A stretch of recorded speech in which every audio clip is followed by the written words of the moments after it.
Good afternoon sir, good afternoon sir, good afternoon sir. बैठिए। Thank you sir. आपने graduation अपना पूरा किया 2021 में? Yes sir.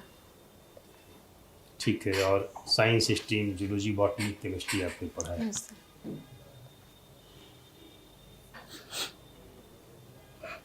तो कैसे इधर आपने सिविल सेवा के बारे में कैसे सोच लिया?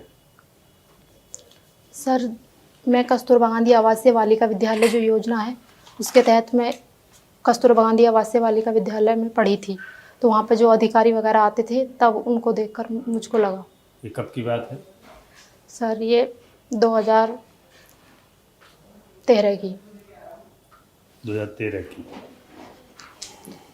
और सर तो ये सेकंड तो हाँ, सेकंड तब आप सर जब मैंने हाई स्कूल किया तो जो बच्चे हैं सही मेरे अच्छे नंबर आए थे, तो फिर साइंस स्ट्रीम इस सब ने मुझे सजेशन दिया, तो इसीलिए। वही हमें लग रहा है कि जब आपने पहले ही तय कर लिया था कि सिविल सेवा में जाना है तो साइंस स्ट्रीम में जूलॉजी बॉटनी केमिस्ट्री के साथ आपने ग्रेजुएशन क्यों की? सर फिर मुझको मैंने मतलब ऐसे पता निकाला कि मतलब बाद में हो सकता है, तो फिर मैंने साइंस ही पढ़ाई किया है। जब मैंने मतलब इंटर कर लिया था तो फिर उनकी कोई दिक्कत नहीं होगी, मैं कर लूँगी ये बात। अच्छा, यस सर।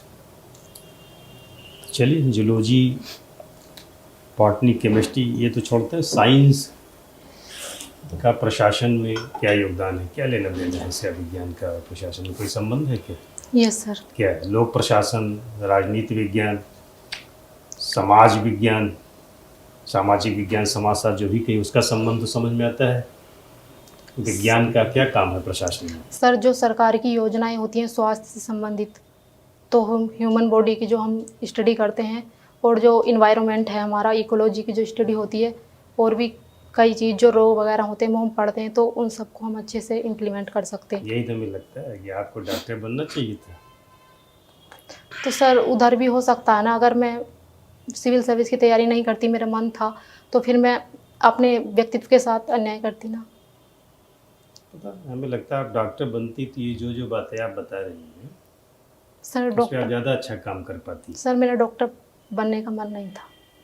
नहीं मन था? चलिए अच्छी बात है। ये दैनिक जीवन में भी ये पढ़ने का कुछ लाभ है zoology botany chemistry? Yes sir. क्या? सर जो ह्यूमन बॉडी है इसके बारे में हम जो नॉलेज होती है बेसिक, उसका आइडिया हमें हो जाता है, और जो रोग वगैरह होते हैं और जो इन्वायरमेंट है इन सब के बारे में। ह्यूमन बॉडी का यस सर। बेसिक यूनिट कोशिका। किसको बोलते हैं? कोशिका को। कोशिका को। Yes sir. तो प्राणी तो हम लोग देखते हैं कुछ बिना कोशिका के भी होते हैं। नहीं सर, सारे जो प्राणी होते हैं उनमें होती है, या तो यूनिसेलुलर या डाइसेलुलर या बहुकोशिकीय होते हैं, 2 प्रकार के होते कुछ अकोशिकीय जीव भी होते हैं क्या? हैं। हाँ सर ये होते हैं कुछ। वही तो हम बोल रहे हैं बिना कोशिका के। सर वो जो पुराने जिनसे अब यूकैरियोटिक कोशिकाओं की खोज हुई है वो इनसे डेवलपमेंट होकर बने हैं। चलिए ठीक है, आपने बहुत ठीक से पढ़ा होगा उत्तर प्रदेश के बारे में। Yes sir. जब तो वैकल्पिक विषय रहा नहीं। Yes sir. 2 पेपर आपका उत्तर प्रदेश पर है। Yes sir. कुछ स्वतंत्रता सेनानियों के नाम बता दीजिए उत्तर प्रदेश के। सर बेगम हजरत महल, झांसी की रानी लक्ष्मीबाई, और मंगल पांडे, और चित्तू पांडे। प्रयागराज से संबंधित कुछ नाम। सर लियाकत अली ने 1857 के विद्रोह का नेतृत्व किया था यहाँ से। Uttar Pradesh yes sir. औपनिवेशिक शोषण का शिकार कब बना है? सर जब बक्सर के युद्ध के समय 1864 में जब उस राजस्व और वो शक्तियाँ लॉर्ड क्लाइव को दी गई, तो उसी समय इस पर अधिकार हुआ। एक संधि हुई थी। संधि यस सर हुई थी। कौन सी संधि थी, क्या नाम था? इलाहाबाद की प्रथम संधि और हाँ, इलाहाबाद की क्या द्वितीय था संधि। इलाहाबाद की संधि? इलाहाबाद की संधि में क्या था ये बताइए। सर सॉरी अभी याद नहीं आ रहा था। अच्छा, कब जन्म हुआ उत्तर प्रदेश का? सर 24 जनवरी 1950 को। ठीक है। Yes sir. कितने जिले हैं इस समय उत्तर प्रदेश में? 75 जिले। 75वां जिला कौन सा है? सॉरी सर याद नहीं। ठीक है। उत्तर प्रदेश के मुख्यमंत्री कौन है? श्री आदित्यनाथ योगी। और राज्यपाल? श्री रामनाथ कोविंद। Sorry sir, Shrimati Anandiben Patel. मुख्य सचिव कौन है? सर मुख्य सचिव का मुझे आइडिया नहीं। डीजीपी कौन है? क्या बनना चाहती हैं? Sir SDM. एसडीएम का कोई पद तो है नहीं हमारे ख्याल से इसमें, है? सर डिप्टी कलेक्टर है। Deputy collector? Yes sir. पदनाम डिप्टी कलेक्टर है, ठीक है। तो डिप्टी कलेक्टर बनना चाहती हैं? Yes sir. कौन नियुक्ति करता है डिप्टी कलेक्टर की? सर जिलाधिकारी। जिलाधिकारी शायद। सर जहाँ तक मुझे याद आ रहा है। थोड़ा तेज बोलिए। सर जहाँ तक मेरा ध्यान है, जो मुख्यमंत्री होते हैं वो। नियुक्ति प्राधिकारी मुख्यमंत्री? यस। लोक सेवा आयोग का क्या क्या काम है? सर जो ये अधिकारी होते हैं इनकी नियुक्ति करना। नियुक्ति करता सर है इनका कि मतलब इनकी चयन की प्रक्रिया कराना, उसको हाँ, पूर्ण कराना। उम्मीदवार को, अच्छे उम्मीदवार को और चुन अच्छे करके उम्मीदवारों को चुनकर भेजना। किसको सौंप देता है? सर राज्य सरकार को। राज्य सरकार। राज्य सरकार को, ठीक है। लोक सेवा आयोग के चेयरमैन का नाम बता दीजिए।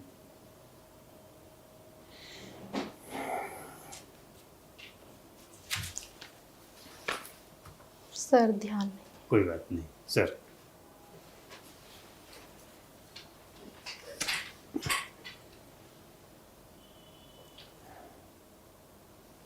आपने सिविल सर्विसेज की तैयारी के लिए यस एथिक्स का कुछ अध्ययन किया है सर। क्या है ना? ये भी तो 2 पेपर है इसके ना? सर? एक ही पेपर है। एक पेपर होता है इसका? Yes sir. GS4। GS4। Yes sir. Right. क्या क्या पढ़ा था उसमें आपने एथिक्स में? एथिक्स क्या है पहले तो यही डिफाइन कैसे किया जाए? सर एथिक्स के तहत जो अधिकारी होते हैं उनमें नैतिक गुणों का जो आकलन किया जाता है, इसके लिए एथिक्स है इसमें। और अधिकारी के नैतिक गुण क्या क्या हैं? Sir honesty, emotional intelligence, sympathy, जवाबदेही, पारदर्शिता। सर ये। अच्छा, जवाबदेही जिसको आपने कहा, अकाउंटेबिलिटी ना? Yes sir. हाँ।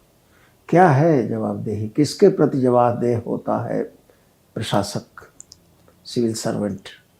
सर मुख्यतः जनता के प्रति।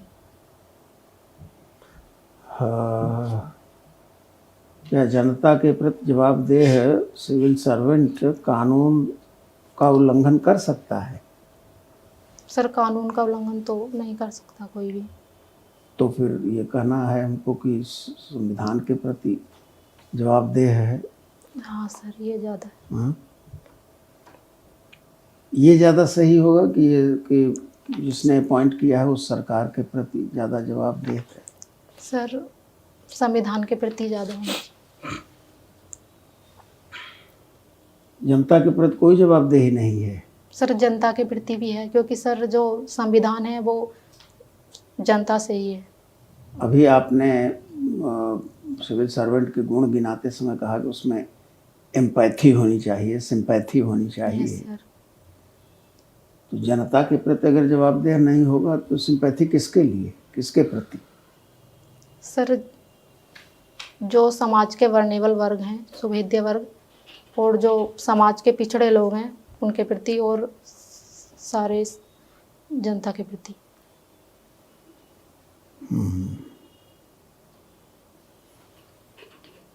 और एथिक्स का एक और हिस्सा होता है, शायद है आपके कोर्स में कि इसमें कि नहीं है, जिसको कहते हैं एडमिनिस्ट्रेटिव एथिक्स। Yes sir. हाँ, यस सर। प्रशासनिक नीति शास्त्र है सर। Yes sir.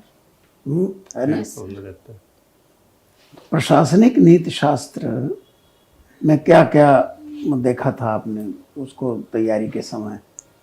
सर उसमें मुख्यतः जो सिविल सर्वेंट है वो जो भारतीय संविधान है उसके प्रति आस्था रखेगा, और दूसरा जनता के प्रति, जो भारत में विभिन्न संप्रदाय और धर्म है उनके प्रति भी, और चौथा जो भारत का, सर याद नहीं आ रहा इतना।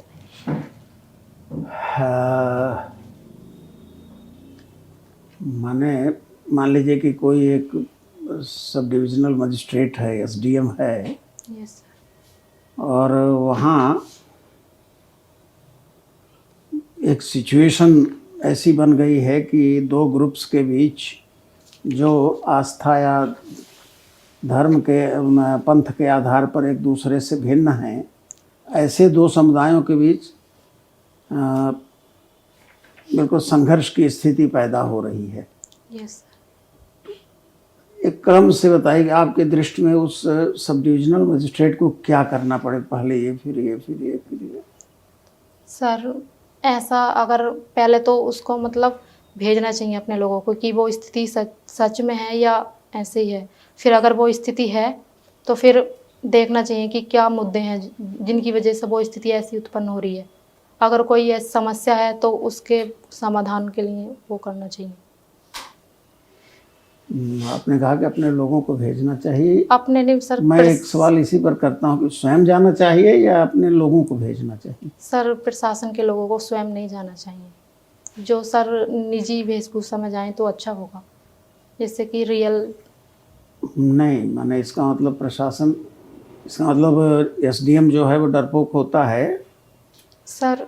और वेशभूषा तो एसडीएम की कोई खाकी तो रहती नहीं है, कोई स्टार सर लगा रहता ऐसा नहीं है, लेकिन पता तो होता है ना उस क्षेत्र के लोगों को, तो वो सही नहीं पता चल पाएगा अच्छी तरीके से।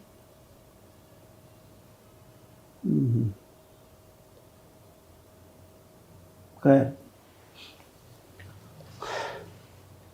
अभी आपने सुना होगा कि कोरोना महामारी जो थी उसके लिए हमारे यहाँ एक वैक्सीन बनाई गई, yes sir. Covaxin. Yes sir. Vaccine क्या चीज़ होती है? सर वैक्सीन जो किसी रोग से पहले उसकी प्रतिरक्षा उत्पन्न करने के लिए दी जाती है, वो वैक्सीन होती है। इसका कैसी होती है वैक्सीन, कैसे बनाई जाती है? सर प्रयोगशाला में प्रशिक्षण से। हाँ, तो मतलब क्या चीज़ है वैक्सीन? जिस हिसाब से आपने बताया वो तो वेल एक्सप्लेन्ड तो नहीं है। सर प्रोसेस बताना। Vaccine, yes sir. वैक्सीन क्या होती है, इनके प्रकार क्या है, कौन से प्रकार की हो सकती है? सर मैं गैस करूं सर? बोलिए। सर दो प्रकार की होती हैं, mRNA और डीआरएनए। mRNA और डीआरएनए। डीआरएनए। mRNA और डीआरएनए क्या है? सर mRNA तो है, इसमें मतलब प्रोटीन की सहायता से व्यक्ति के अंदर प्रतिरक्षा उत्पन्न की जाती है, एंटीबॉडीज़, जिससे कि वो जिससे उसकी इम्यूनिटी ज़्यादा हो जाए और जो रोग है उससे वो अच्छे से लड़ पाए। और जो दूसरा डीआरएनए होती है, इसके अंदर जेनेटिकली जो प्रतिरक्षा उत्पन्न की जाती है। इसमें थोड़ा सर खतरा हो सकता है डीएनए वाली में, कि थोड़ा सा चेंज वगैरह नहीं आ जाए डीएनए में। अच्छा, इसी के आगे आपने सुना होगा एक होता है आरएनए साइलेंसिंग। आरएनए साइलेंसिंग का नाम सुना? सॉरी सर, ये नहीं सुना। ओके। अच्छा, स्टेम सेल क्या चीज़ होती है? सर स्टेम सेल शरीर की मूल कोशिका है जिसका विकास भ्रूण से होता है। बाद में जो पूरी बॉडी होती है डीसी बनती है। स्टेम सेल यानी स्तंभ कोशिका की बात मैं कर रहा हूँ। Yes sir. तो क्या स्तंभ कोशिका हमारे लिए ये ऑर्गन ट्रांसप्लांटेशन में या ऑर्गन के रिप्लेसमेंट में सहायक होगी क्या ये? Yes sir. कैसे? सर इसके तहत हम जो हमें ऑर्गन्स चाहिए या उनका हम निर्माण कर सकते हैं, लेकिन ये अभी पूरी तरीके से सब चीज़ों के लिए इसको क्लीन चिट नहीं दी गई है। स्टेम सेल का एक टाइप था induced pluripotent stem cell, IPSC। उस पर नोबेल पुरस्कार भी मिला था। ये क्या चीज़ है IPSC? सर ये ध्यान नहीं। अच्छा, वायरस और बैक्टीरिया में क्या मेन डिफरेंस? सर जो वायरस होता है वो सजीव और निर्जीव दोनों के रूप में रह सकता है। जो बैक्टीरिया होता है वो केवल सॉरी, सजीव और निर्जीव दोनों के रूप में रह सकता है। कैसे? Yes sir.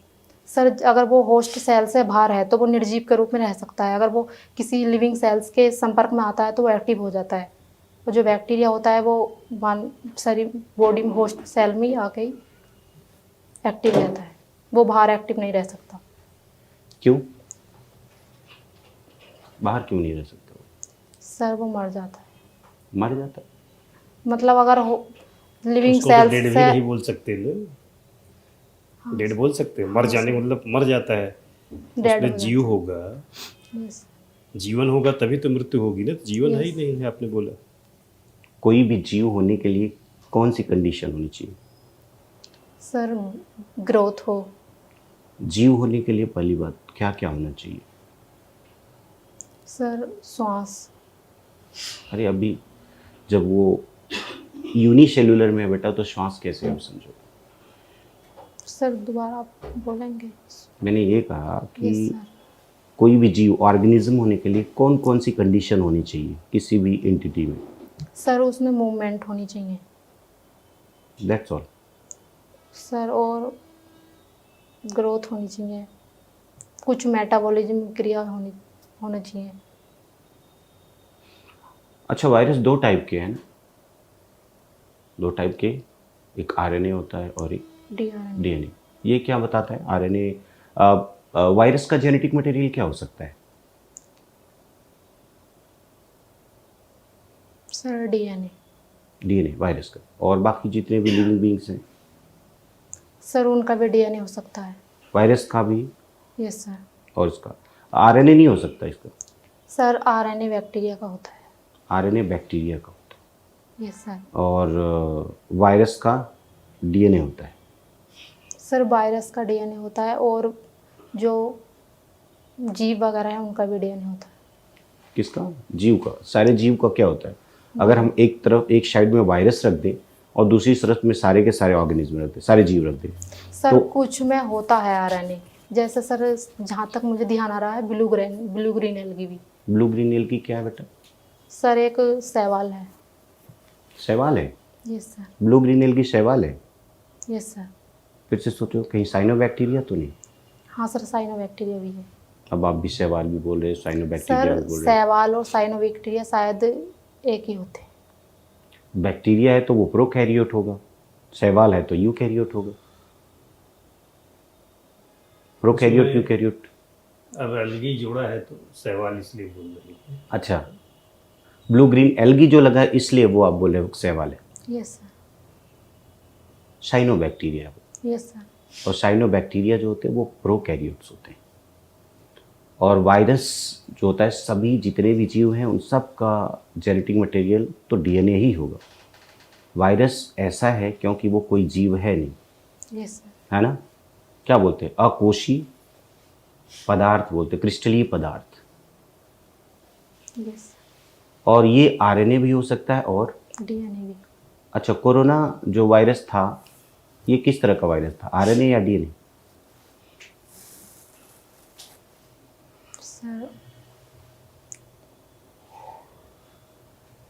सर जहाँ तक मुझे याद है ये डीएनए आरएनए वायरस तो नहीं था। कौन सा है? डीएनए था? नहीं सर, नहीं सर। आरएनए वायरस था? कौन सा वायरस था ये? सर ये अरे वायरस होगा तो या तो डीएनए होगा या तो आरएनए होगा, उन दोनों में से कौन था ये? Sir RNA. RNA virus. ज़्यादा डेंजरस कौन होते हैं, आरएनए या DNA? Sir DNA, DNA virus. अच्छा, अभी हाल ही में 1 तारीख को लॉन्च किया गया एक सैटेलाइट एक्सपोसैट, यस सर। क्या है ये? सर ये ब्लैक होल्स के अध्ययन के लिए और अंतरिक्ष के अन्य पहलुओं के लिए लॉन्च अन्य किया। पहलुओं के जैसे? सर नक्षत्र वगैरह या और भी चीज़ें हैं ओके। उनके अध्ययन ब्लैक के होल लिए। क्या चीज़ है? सर ब्लैक होल अंतरिक्ष के बे मतलब तारे या सिकुड़ता हुआ तारा होता है, जिसमें अगर उसका घनत्व इतना ज़्यादा होता है उससे अगर प्रकाश भी प्रवेश करे तो वो उसमें खो जाता है। अच्छा, अभी आपने ये सुना होगा कि mitochondrial replacement therapy, yes sir. क्या चीज़ है?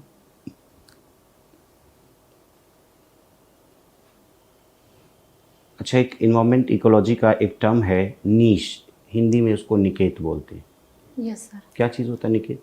सर किसी जीवधारी या कोई पेड़ है, मतलब उसमें जितने इसमें क्षेत्र में वो पाया जाएगा उसके रहने के स्थान को। वो तो उसका हैबिटाट है, वो तो आवास है। सर हैबिटेट सेल मतलब वो बाहर भी मिल सकता है, लेकिन वो उससे बाहर नहीं मिल सकता, निकेत से बाहर नहीं मिल सकता। निकेत से वो बाहर नहीं मिल सकता, मतलब आवास और निकेत दोनों एक हैं या अलग अलग चीज़ें?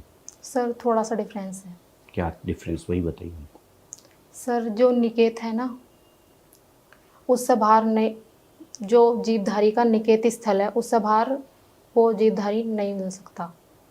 अच्छा, निकेत या नीश को बड़ा और छोटा होने से पारिस्थितिक जो इकोसिस्टम उस पर कोई इफेक्ट पड़ता है क्या? सर प्लांट पे या इकोसिस्टम पर? पूरे इकोसिस्टम की बात नहीं कर रहा हूं। निकेत सिर्फ प्लांट का होता है या एनिमल का भी होता सर एनिमल का भी हो सकता है। है? निकेत तो सारे जीवों का होता है ना? Yes sir. तो वही मैं पूछ रहा हूँ, अगर निकेत बड़े छोटे होने से क्या इकोसिस्टम पर कोई इफेक्ट पड़ता है उसका? यस सर क्या पड़ेगा। चीज़ जैसे? सर एग्जाम्पल देकर बताऊँ क्या? हाँ बताओ। सर जैसे कि मतलब लोयन है, उसका जो रहने का स्थान होगा चारों तरफ निकेत बोल सकते हैं, तो अगर वो सिकुड़ता है या कमी आती है उसके रहने के स्थान में तो ये तो आवास है बेटा, जो आप बता रहे हो ये आवास है, ये निकेत नहीं। तो सॉरी सर। अच्छा, अभी इसी में एक बहुत ही चर्चा में रहा अभी हाल में, एक है इवेपो ट्रांसपीरेशन, नाम सुना है? इवेपो ट्रांसपीरेशन से ही कहाँ पर डिज़र्ट होगा, कहाँ पर पानी होगी, कहाँ पर बाढ़ आएगी, ये सब बातों का सारा चर्चा जो है क्लाइमेटोजोलॉजिस्ट होते हैं वो करते हैं। तो ये क्या चीज़ है? आपके इन्वायरमेंट से ही रिलेटेड अभी शब्द आया ये, इवेपो ट्रांसपीरेशन, यानी इवेपोरेशन प्लस ट्रांसपीरेशन। इवेपोरेशन यानी वाष्पोत्सर्जन। वाष्पीकरण, और ट्रांसपीरेशन यानी वाष्पोत्सर्जन। दोनों की बातें होती है। ये कहते हैं कि अगर इवेपोरेशन प्रेसिपिटेशन यानी वर्षण से कम और ज़्यादा होने पर क्या प्रभाव डालता है? सर इसका तो काफ़ी प्रभाव पड़ेगा। जैसे? सर अगर ज़्यादा वर्षा होगी तो वहाँ पे प्लांट का ग्रो ज़्यादा होगा, और जो कीट पेड़ पौधे हैं और भी सारी स्पीसीज ज़्यादा होंगी। अगर वर्षा कम होगी तो वहाँ पे नहीं होगा, ये सब कम होंगी। वर्षा कम होने से और ज़्यादा होने से हमें इवेपो ट्रांसपीरेशन से क्या रिलेशन है, हमें ये दोनों से बताना होगा। इन दोनों में क्या होगा? अगर इवेपो ट्रांसपीरेशन है वो बढ़ने से रिजल्ट क्या होगा? डिजर्टिफिकेशन की प्रॉब्लम आएगी या फ्लड जैसी समस्याएं आएंगी, ये सारी चीज़ों को ये बताता है। ठीक है।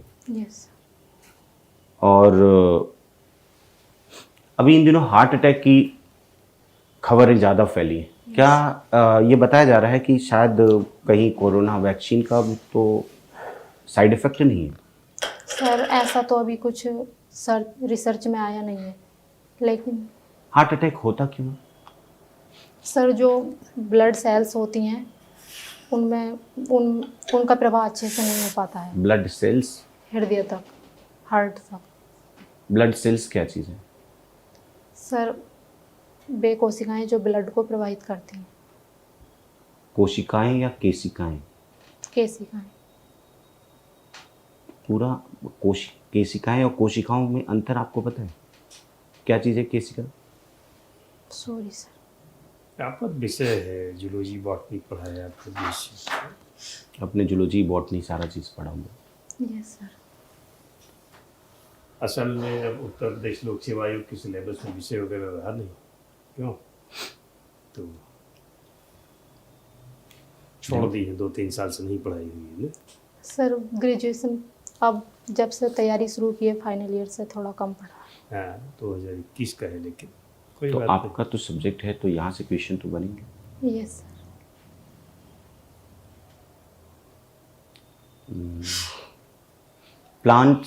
प्लांट सेल और एनिमल सेल में क्या अंतर क्या होती है? सर जो प्लांट सेल है वो सेलुलोज की बनी होती है, जो एनिमल सेल सॉरी है। सॉरी क्या? सर जो प्लांट सेल है वो सेलुलोज की बनी होती है, जो एनिमल सेल है वो सेल मेम्ब्रेन की बनी होती है। ये कौन सी बात है? आपने बीएससी किया है, यस। सेलुलोज की बनी होती है सेल, और एनिमल सेल मेम्ब्रेन की बनी होती है। Sir cell wall. क्या? Cell wall. सेल वॉल किस में सेल वॉल पाई जाती है, एनिमल में या प्लांट? प्लांट में। तो प्लांट में सेल मेम्ब्रेन नहीं होती? सर नहीं। चलिए ठीक है। लोहड़ी अभी हम लोग मनाएंगे कुछ दिनों बाद, यस सर। पता है ना लोहड़ी सर पंजाब का। कब मनाएंगे? सर शायद जितना मुझे ध्यान आ रहा है मार्च में मनाई जाती है, मार्च के करीब। लोहड़ी मार्च में। अभी हम लोग 13-14 को क्या मनाएंगे, जनवरी? Sir sorry sir, Makar Sankranti के पास। हाँ हाँ क्या महत्व है इसका? सर ये पंजाब का एक त्योहार है, मुख्यतः सिख धर्म का। शायद जो मकर संक्रांति होती है उसके उपलक्ष्य में मनाया जाता है। इसका महत्व बता पाइए तो बताइए। चलिए कोई बात नहीं। क्रिसमस हम क्यों मनाते हैं? सर ऐसा माना जाता है कि जो क्रिसमस थे वो वापस इस दिन जो ईसाई लोग हैं उनको ब्लेस करने आते हैं। क्या करते थे उनको? सर उनको मतलब आशीर्वाद देने आते हैं। अच्छा अच्छा। अयोध्या में राम मंदिर बन करके तैयार है या फिर अभी सर बनना बाकी है? तैयार है पूरी तरह से बन गया है? सर, पूरी तरीके से तो थोड़ा बहुत उसमें रह गया है, लेकिन उसका भी उद्घाटन होने वाला है। 22 को प्राण 22 प्रतिष्ठा है, यस सर। तब तक बन जाएगा? सर अभी वो उसके थोड़ा बहुत रह गया है, थोड़ा पर बहुत जो हो जाएगा। मेन है वो हो जाएगा। अच्छा, ये डिसीजन कब आया था राम मंदिर बनने का सुप्रीम कोर्ट का? सर 2019 में। 19 में कब? 2019 में कब? सर एग्जैक्ट डेट याद नहीं। अच्छा ठीक है। प्राण प्रतिष्ठा कब होनी है? 22 जनवरी को। अभियान कब शुरू हो जाएगा प्राण प्रतिष्ठा का? सर तैयारियां तो चल रही हैं। एक डेट है शुरू होने की? सर टाइम डेट 22 जनवरी। 22 को प्राण प्रतिष्ठा होनी है। Yes sir. 16 जनवरी से शुरू हो जाएगा ये। अयोध्या क्या पुराना नाम? सर महाजनपद काल में इसका नाम कौशल मिलता है, कौशल की राजधानी। अच्छा, ये अवध क्या है? सर अवध स्वतंत्रता से पहले ये जो यूपी का क्षेत्र था अवध कहलाता था। अवध और ये अयोध्या में क्या संबंध है? सर ये अयोध्या अवध में ही आता था। अभी प्रधानमंत्री जी ने अयोध्या में एक एयरपोर्ट का उद्घाटन किया है। Yes sir. क्या नाम है उस एयरपोर्ट का पूरा नाम? महर्षि वाल्मीकि अंतर्राष्ट्रीय हवाई अड्डा। अच्छा, और रेलवे स्टेशन इसका उद्घाटन हुआ है ना? Yes sir. उसका क्या नाम है? पहले अयोध्या जंक्शन था, अब क्या हो गया है? अयोध्या धाम यस जंक्शन। अंतर्राष्ट्रीय पतंग महोत्सव अखबार पढ़ती है ना? सर। पढ़ कौन सा अखबार पढ़ती है? दैनिक जागरण। कौन है संपादक उसकी? सर ये से तो नहीं पता। अच्छा, नहीं ध्यान दिया। ठीक है, अंतर्राष्ट्रीय पतंग महोत्सव की खबरें अखबार में हैं। कहाँ मनाया जा रहा है और कब मनाया जाएगा? नहीं आइडिया। यस कन्या समृद्धि योजना सर, यूपी की है। अभी क्या है, क्या ये कन्या समृद्धि योजना में क्या करते हैं?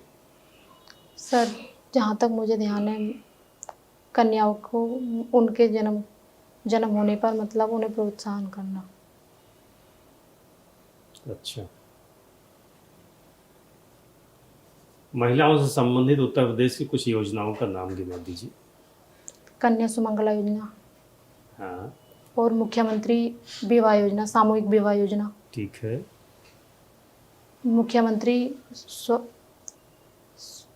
स्वावलंबी योजना अच्छा, और केंद्र सरकार की बेटी बचाओ बेटी पढ़ाओ। चलिए मिशन शक्ति के बारे में बता दीजिए। सर मिशन शक्ति ये महिलाओं को स्वावलंबी उनकी रक्षा के लिए, उन्हें प्रोत्साहित करने के लिए उत्तर प्रदेश सरकार की एक योजना है। चलिए अंतिम सवाल है, उत्तर प्रदेश के सबसे अमीर आदमी का नाम बता दीजिए। सॉरी सर, मुझे नहीं पता। ठीक है, शुभकामना आपको, जा सकती है। Thank you sir.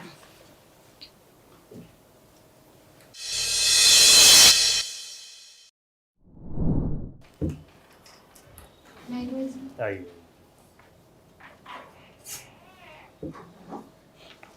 बैठिए। कैसा महसूस कर रहे हैं इंटरव्यू देकर के? सर अच्छा तो नहीं रहा है। अच्छा नहीं रहा, लेकिन आप एक अच्छी कैंडिडेट हो सकती हैं। थोड़ा सा वर्कआउट करना है आपको।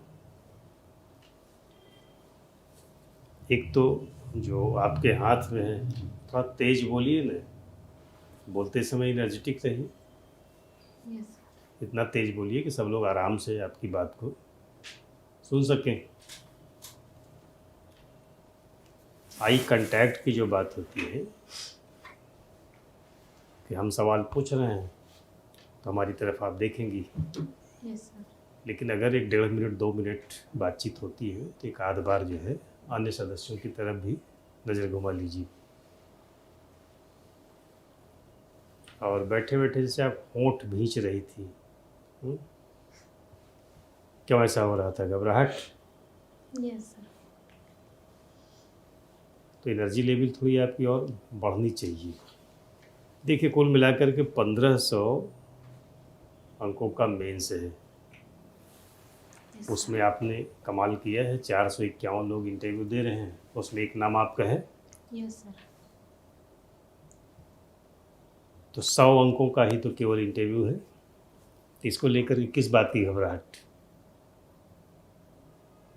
50-55 नंबर मिलता ही मिलता है लोगों को।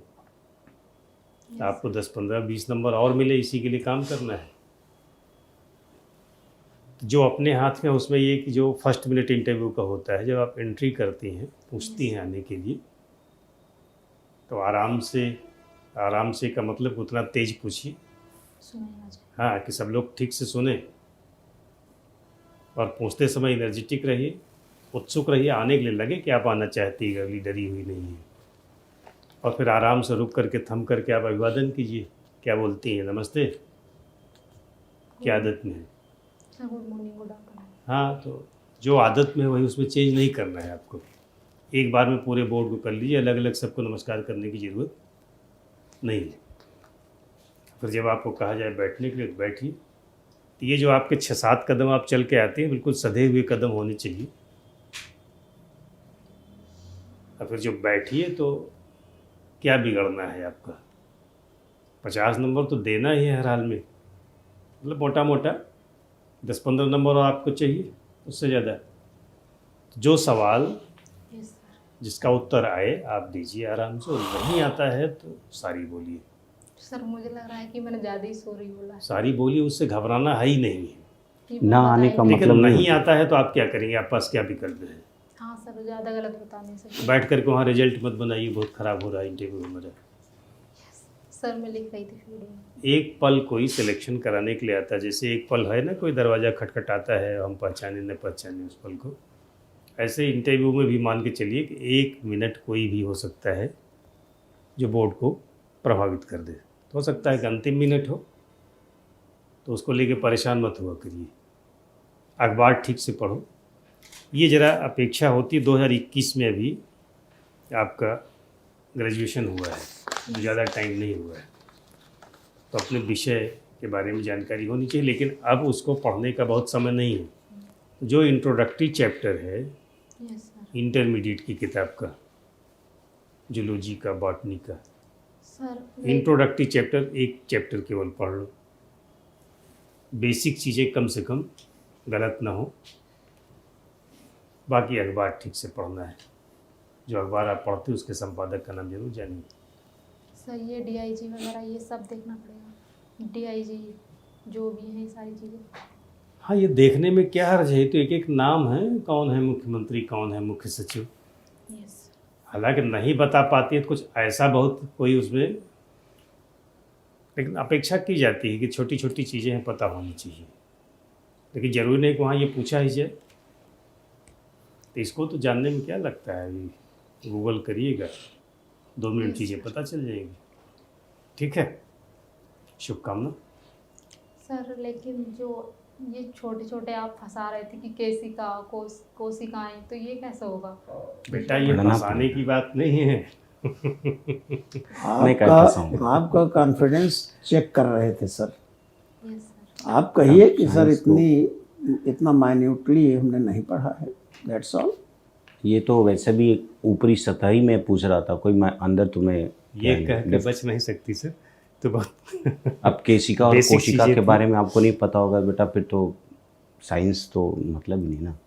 यही तरीका है कि जो इंट्रोडक्टरी चैप्टर, पहला चैप्टर, उसको पढ़ लो। क्यों सर? बिल्कुल। तो और क्या। बेसिक चीज़ें वहाँ से मिल जाएंगी। अब आप बेसिक में पहले गलती नहीं टॉपिक करनी में ही, है। अब मैंने सिर्फ पहले ही टॉपिक सारा पूछा है सर। हम्म। सेल के अलावा मैं गया कहाँ? सेल के अलावा गया मैंने? अभी देखो तो भाई, पीजी हुआ होता है किसी सब्जेक्ट में तो अलग बात है। ग्रेजुएशन में ये 3 विषय आपके पास हैं, यस सर। तो बेसिक चीज़ें ही जूलॉजी बॉटनी में पूछी गई हैं। सर जो डेफिनेशन वगैरह है सिंपल, वो तो मैंने पढ़ लिया, लेकिन इतना नहीं वो पढ़ा है। क्या वायरस? इंटरमीडिएट अब आप वाली किताब वायरस है ना? नहीं जानोगे, स्टेम सेल नहीं जानोगे। सर वो सही बताया हमने स्टेम क्या? से। नहीं, स्टेम सेल के बारे में तो आप ऐसा लगा जैसे कभी सुने ही नहीं है जो आप बोले थे। स्टेम सेल हमारे बॉडी की ऐसी सेल्स होती हैं जो कि अनडिफरेंशिएटेड होती हैं। जैसे बच्चा पैदा है, जैसे ये कोरा कागज़ है, अब इस कोरे कागज़ पे मैं कुछ भी लिख दूँ, अच्छा बुरा चाहे जो, ठीक है ना, उस तरह के अनडिफरेंशिएटेड हमारे बॉडी में सेल होती है, जिसमें कि आपकी बॉडी के हर प्रकार की सेल में कन्वर्ट होने की क्षमता। कैपेसिटी होती है। हाँ, क्षमता होती है, उसको बोलते हैं। आपने क्या बताया था, सोच लो। एक सूत्र यहाँ से बांध करके जाओ कि नहीं बताओगे तो नहीं आता है प्रश्न, तो सारी बोलो। कॉन्फिडेंस आप अपना बढ़ाओ बेटा, कॉन्फिडेंस, घबराना टोन, नहीं है। इन सब पर आपको काम करना है। ठीक है, बाकी Wish you overall all the सही best. था, ठीक था, लेकिन कोशिश करो आप। जाइए सर अच्छा, सर के क्वेश्चन गलत बताइए, सर के क्वेश्चन कैसे बताए? बेटा, उससे फर्क नहीं पड़ता। अखबार ठीक से पढ़िए, और जो भी अखबार पढ़िए उसके संपादक का नाम जानते रहिए। आपका 80% 85% चांस यही है कि वहीं से सवाल आपके रहेंगे। एक तो जूलॉजी बोर्ड से ही है। क्योंकि आपका ये है सब्जेक्ट, अगर किसी भी मान लीजिए पैनल में अगर ऐसे लोग हैं तो आपसे यहाँ से सवाल तो बरसा देंगे। फिर कोरोना पे भी ये भी पढ़ना पड़ेगा। अब कोरोना के बारे में आपको नहीं पता रहेगा तो फिर कैसे होगा? कोरोना के बारे में तो हिस्ट्री और संस्कृत और इंग्लिश वाले भी अच्छी तरह से जानकारी रखते हैं, तो आप तो और biology वैक्सीन के बारे में आपको बिल्कुल भी नहीं पता, वैक्सीन क्या चीज़ होती है, वैक्सीन के बारे में भी आपको ये अच्छा सीखना पड़ेगा।